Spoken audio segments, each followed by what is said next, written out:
Мы создали этот ансамбль с целью привить любовь к своей культуре, к своей родине, детям. Ведь дети – это наше будущее, будущее нашей нации.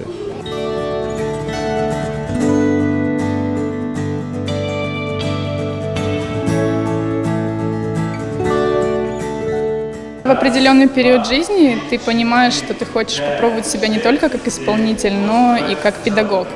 Попробовать себя в постановочной работе, попробовать передать свои знания, опыт детям.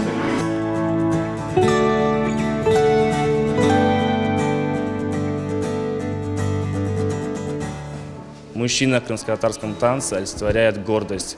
Гордость не только за себя, а за свой народ и за свою родину. Поэтому, когда мы обучаем детей, мы обращаем внимание не только на качество исполнения движений, но и на понимание того, что они делают.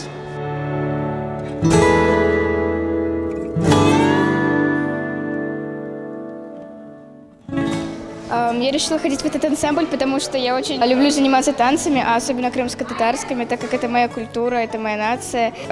Я получаю удовольствие, когда я хожу на эти танцы, и я все время, каждом уроке познаю что-то новое и новое. Мандаменом çok dostlarım var.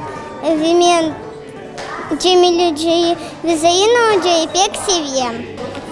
Я делаю это просто для души, потому что я люблю заниматься, я люблю танцевать. Глядя на детей, наблюдая их стремление, энтузиазм, рвение, я понимаю, что мы идем в правильном направлении.